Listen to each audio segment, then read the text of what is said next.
ओम शांति। ओम शांति। 4 नवंबर 2023 आज के बाबा के महावाक्य। आज बाबा ने कहा, मीठे बच्चे, पावन बन गति सदगति के लायक बनो। पतित आत्मा गति सदगति के लायक नहीं।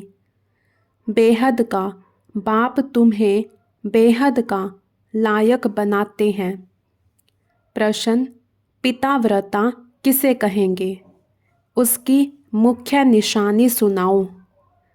उत्तर, पिताव्रता वह है जो बाप की श्रीमत पर पूरा चलते हैं, अशरीरी बनने का अभ्यास करते हैं, अव्यभिचारी याद में रहते हैं। ऐसे सपूत बच्चे ही हर बात की धारणा कर सकेंगे। उनके ख्यालात सर्विस के प्रति सदा चलते रहेंगे। उनका बुद्धि रूपी बर्तन पवित्र होता जाता है। वह कभी भी फारकती नहीं दे सकते हैं। गीत, मुझको सहारा देने वाले। ओम शांति। बच्चे शुक्रिया मानते हैं नंबरवार पुरुषार्थ अनुसार। सब एक जैसी शुक्रिया नहीं मानते।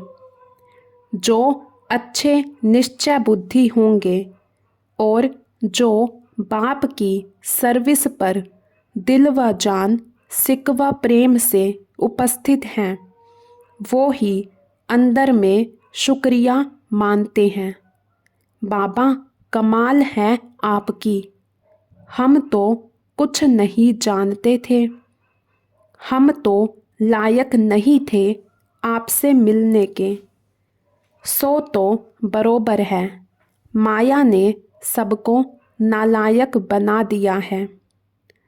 उनको पता ही नहीं है कि स्वर्ग का लायक कौन बनाता है और फिर नरक का लायक कौन बनाते हैं।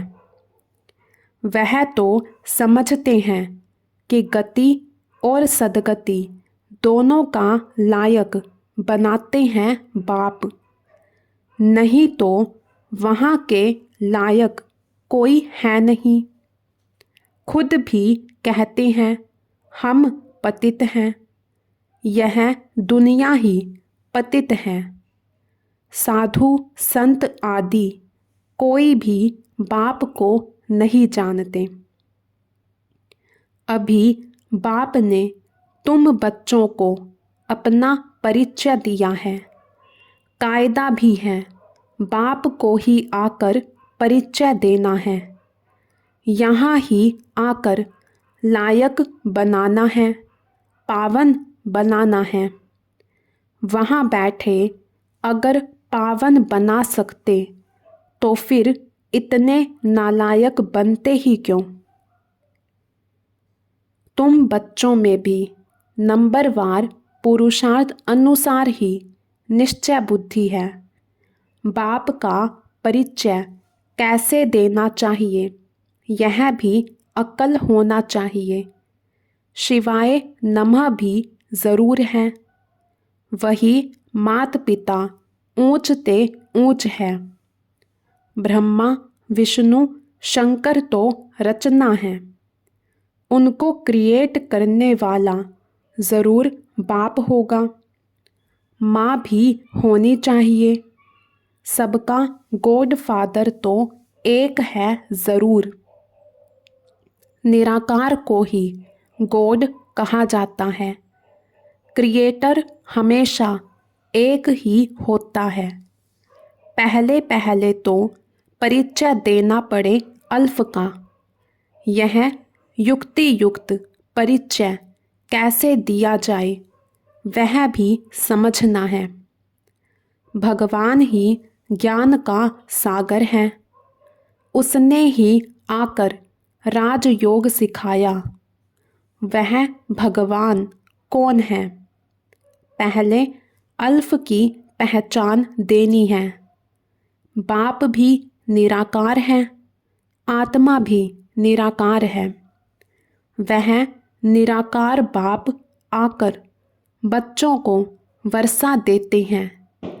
किसी के द्वारा तो समझाएंगे ना, नहीं तो राजाओं का राजा कैसे बनाया? सतयुगी राज्य किसने स्थापन किया? हेवन का रचयिता कौन है? ज़रूर हेवनली गॉड फादर ही होगा। वह निराकार होना चाहिए। पहले पहले फादर की पहचान देनी पड़ती है। श्री कृष्ण को और ब्रह्मा विष्णु शंकर को फादर नहीं कहेंगे, उनको तो रचा जाता है। जब सूक्ष्म वतन वालों को भी रचा जाता है, वह भी क्रिएशन है। फिर स्थूल वतन वालों को भगवान कैसे कहेंगे? गाया जाता है देवताय नमः, वह है शिवाय नमः। मुख्य है ही यह बात। अब प्रदर्शनी में तो घड़ी घड़ी एक बात नहीं समझाएंगे। यह तो एक एक को अच्छी रीति समझाना पड़े, निश्चय कराना पड़े। जो भी आए उनको पहले यह बताना है कि आओ तो तुमको फादर का साक्षात्कार कराएं। फादर से ही तुमको वर्षा मिलना है। फादर ने ही गीता में राजयोग सिखाया है, श्री कृष्ण ने नहीं सिखाया। बाप ही गीता के भगवान हैं। नंबर 1 बात है यह, श्री कृष्ण भगवानुवाच नहीं है। रुद्र भगवानुवाच व सोमनाथ शिव भगवानुवाच कहा जाता है। हर एक मनुष्य की जीवन कहानी अपनी अपनी है। एक ना मिले दूसरे से, तो जो भी आए तो पहले पहले इस बात पर समझाना है। मूल बात समझाने की यह है, परमपिता परमात्मा का ऑक्यूपेशन यह है। वह बाप है, यह बच्चा है। वह हेवनली गॉड फादर है, यह हेवनली प्रिंस है। यह बिल्कुल क्लियर कर समझाना है। मुख्य है गीता, उनके आधार पर ही और शास्त्र है। सर्वशास्त्रमयी शिरोमणि भगवत गीता है। मनुष्य कहते हैं तुम शास्त्र वेद आदि को मानते हो। अरे हर एक अपने धर्म शास्त्र को मानेंगे, सभी शास्त्रों को थोड़े ही मानेंगे। हाँ, सब शास्त्र हैं ज़रूर, परंतु शास्त्रों को जानने से भी पहले मुख्य बात है बाप को जानना, जिससे वर्षा मिलना है। वर्षा शास्त्रों से नहीं मिलेगा, वर्षा मिलता है बाप से। बाप जो नॉलेज देते हैं, वर्षा देते हैं, उसका पुस्तक बना हुआ है। पहले पहले तो गीता को उठाना पड़े। गीता का भगवान कौन है? उसमें ही राजयोग की बात आती है। राजयोग ज़रूर नई दुनिया के लिए ही होगा। भगवान आकर पतित तो नहीं बनाएंगे, उनको तो पावन महाराजा बनाना है। पहले पहले बाप का परिचय दे और यह लिखाओ बरोबर, मैं निश्चय करता हूँ यह हमारा बाप है। पहले पहले समझाना है। शिवाय नमः। तुम माता पिता, महिमा भी उस बाप की ही है। भगवान को भक्ति का फल भी यहाँ आकर देना है। भक्ति का फल क्या है यह तुम समझ गए हो। जिसने बहुत भक्ति की है उनको ही फल मिलेगा। यह बातें कोई शास्त्रों में नहीं है। तुम्हारे में भी नंबरवार पुरुषार्थ अनुसार जानते हैं। समझाया जाता है तुम्हारे बेहद के माँ बाप वह हैं। जगत अम्बा, जगत पिता भी गाए जाते हैं। एडम और ईव तो मनुष्य को समझते हैं। ईव को मदर कह देते। राइट वे में ईव कौन है यह तो कोई नहीं जानते। बाप बैठ समझाते हैं। हाँ, कोई फट से तो नहीं समझ जाएगा। पढ़ाई में टाइम लगता है। पढ़ते पढ़ते आकर बैरिस्टर बन जाते हैं। एम ऑब्जेक्ट ज़रूर है। देवता बनना है तो पहले पहले बाप का परिचय देना है। गाते भी हैं तुम मात पिता, और दूसरा फिर कहते हैं पतित पावन आओ। तो पतित दुनिया और पावन दुनिया किसको कहा जाता है? क्या कलयुग अभी 40,000 वर्ष और रहेगा? अच्छा भला पावन बनाने वाला तो वह एक बाप है ना। हेवन स्थापन करने वाला है गॉड फादर। श्री कृष्ण तो हो ना सके, वह तो वर्षा लिया हुआ है। वह श्री कृष्ण हेवन का प्रिंस है और शिव बाबा हेवन का क्रिएटर है। वह है क्रिएशन फर्स्ट प्रिंस।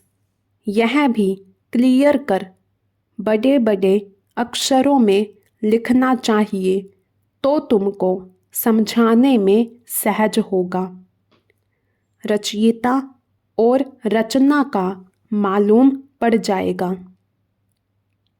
क्रिएटर ही नॉलेजफुल है। वही राजयोग सिखलाते हैं।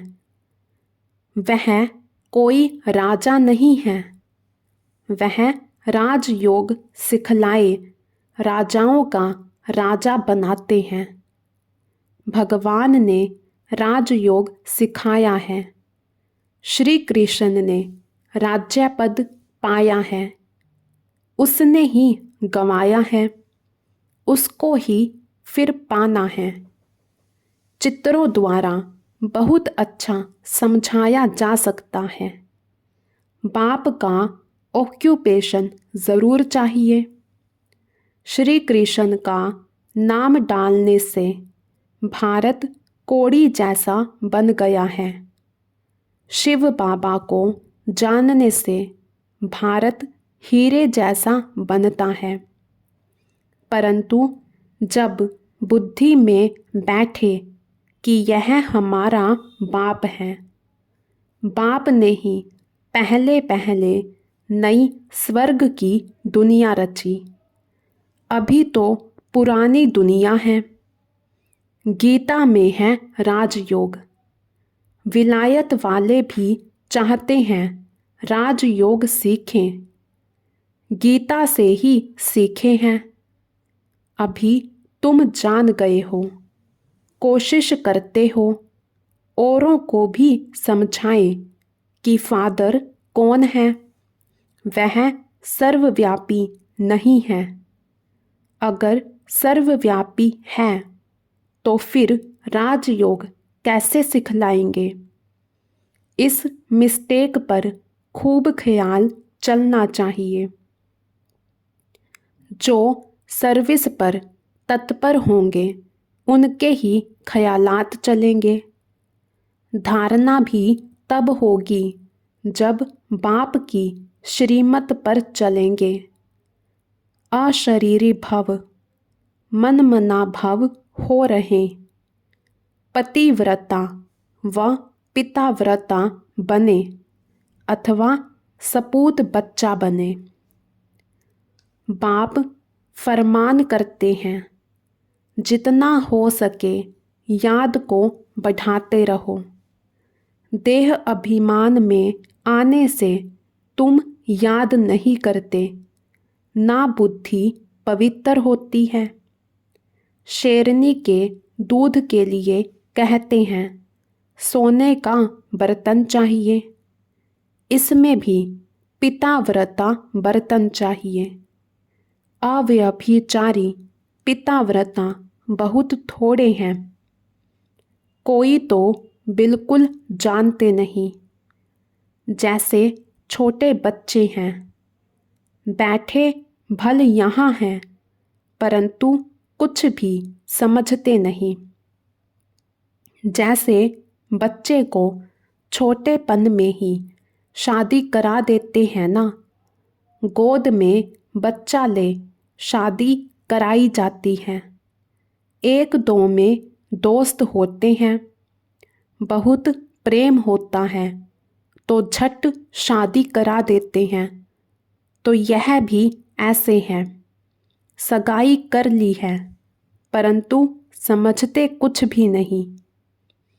हम मम्मा बाबा के बने हैं, उनसे वर्षा लेना है, कुछ भी नहीं जानते। वंडर है ना, 5-6 वर्ष रहकर भी फिर बाप को अथवा पति को फारकती दे देते हैं। माया इतना तंग करती है। तो पहले पहले सुनाना चाहिए शिवाय नमः। ब्रह्मा विष्णु शंकर का भी रचयिता यह है, ज्ञान का सागर यह शिव है। तो अब क्या करना चाहिए?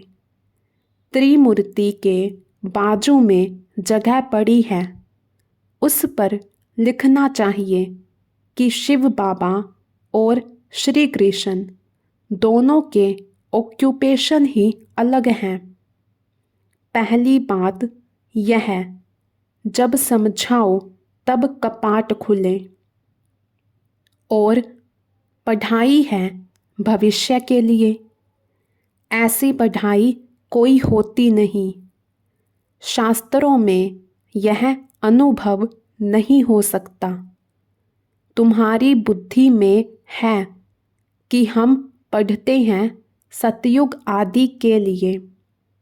स्कूल पूरा होगा और हमारा फाइनल पेपर होगा, जाकर राज्य करेंगे। गीता सुनाने वाले ऐसी बातें समझा नहीं सकते। पहले तो बाप को जानना है, बाप से वर्षा लेना है। बाप ही त्रिकालदर्शी है, और कोई मनुष्य दुनिया में त्रिकालदर्शी नहीं। वास्तव में जो पूज्य हैं वही फिर पुजारी बनते हैं। भक्ति भी तुमने की है और कोई नहीं जानते। जिन्होंने भक्ति की है वही पहले नंबर में ब्रह्मा, फिर ब्रह्मा मुख वंशावली हैं। आपे ही पूज्य भी यह बनते हैं।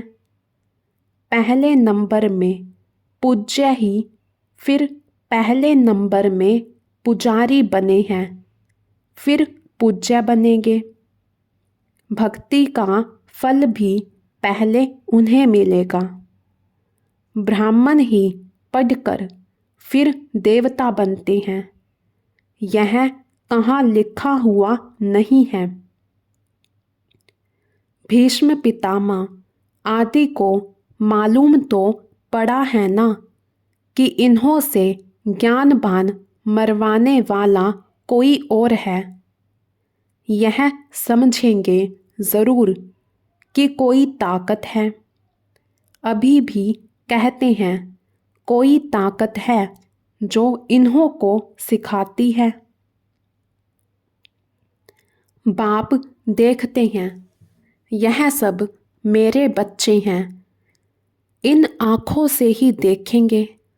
जैसे पितृ खिलाते हैं तो आत्मा आती है और देखती है यह फलाने हैं।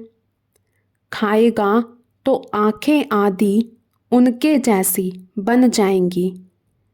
टेम्परेरी लोन लेते हैं। यह भारत में ही होता है। प्राचीन भारत में पहले पहले राधे कृष्ण हुए।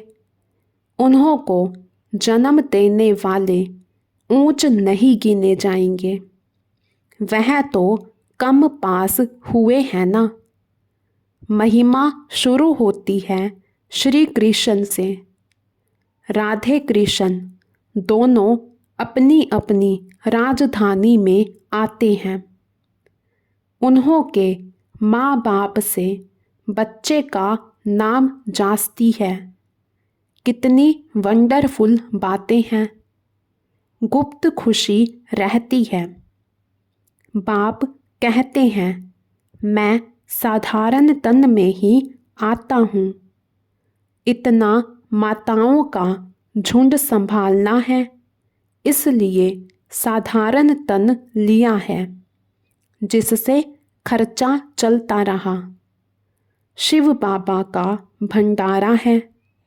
भोला भंडारी अविनाशी ज्ञान रत्नों का भी है। और फिर अडॉप्टेड बच्चे हैं, उन्हों की भी संभाल होती आती है। यह तो बच्चे ही जाने। पहले पहले जब शुरू करो तो बोलो शिव भगवानुवाच। वह सबका रचयिता है। फिर श्री कृष्ण को ज्ञान सागर गॉड फादर कैसे कह सकते। लिखत ऐसी क्लियर हो जो पढ़ने से अच्छी रीति बुद्धि में बैठे। कोई कोई को तो 2-3 वर्ष लगते हैं समझने में। भगवान को आकर भक्ति का फल देना है। ब्रह्मा द्वारा बाप ने यज्ञ रचा, ब्राह्मणों को पढ़ाया, ब्राह्मण से देवता बनाया, फिर नीचे आना ही है। बड़ी अच्छी समझानी है। पहले यह सिद्ध कर बताना है श्री कृष्ण हेवनली प्रिंस है, हेवनली गॉड फादर नहीं। सर्वव्यापी के ज्ञान से बिल्कुल ही तमो प्रधान बन गई हैं। जिसने बादशाही दी उनको भूल गए हैं। कल्प कल्प बाबा राज्य देते हैं और हम फिर बाबा को भूल जाते हैं। बड़ा वंडर लगता है। सारा दिन खुशी में नाचना चाहिए। बाबा हमको विश्व का मालिक बनाते हैं। अच्छा, मीठे मीठे सिके लधे बच्चों प्रति मात पिता बाप दादा का याद प्यार और गुड मॉर्निंग। रूहानी बाप की रूहानी बच्चों को नमस्ते। धारणा के लिए मुख्य सार। अव्यभिचारी पिताव्रता हो रहना है। याद को बढ़ाते बुद्धि को पवित्र बनाना है। बाप का युक्ति युक्त परिचय देने की विधि निकालनी है। विचार सागर मंथन कर अल्फ को सिद्ध करना है। निश्चय बुद्धि बन सेवा करनी है। वरदान। सब परिवर्तन द्वारा विश्व परिवर्तन के निमित्त बनने वाले श्रेष्ठ सेवाधारी भव। सब परिवर्तन द्वारा विश्व परिवर्तन के निमित्त बनने वाले श्रेष्ठ सेवाधारी भव। आप बच्चों ने सब परिवर्तन से विश्व परिवर्तन करने का कॉन्ट्रैक्ट लिया है। सब परिवर्तन ही विश्व परिवर्तन का आधार है। बिना सब परिवर्तन के कोई भी आत्मा प्रति कितनी भी मेहनत करो, परिवर्तन नहीं हो सकता, क्योंकि आजकल के समय में सिर्फ सुनने से नहीं बदलते, लेकिन देखने से बदलते हैं। कई बंधन डालने वाले भी जीवन का परिवर्तन देखकर बदल जाते हैं। तो करके दिखाना, बदलकर दिखाना ही श्रेष्ठ सेवाधारी बनना है। स्लोगन: समय, संकल्प और बोल की एनर्जी को वेस्ट से बेस्ट में चेंज कर दो तो शक्तिशाली बन जाएंगे। समय, संकल्प और बोल की एनर्जी को वेस्ट से बेस्ट में चेंज कर दो तो शक्तिशाली बन जाएंगे। अच्छा, ओम शांति।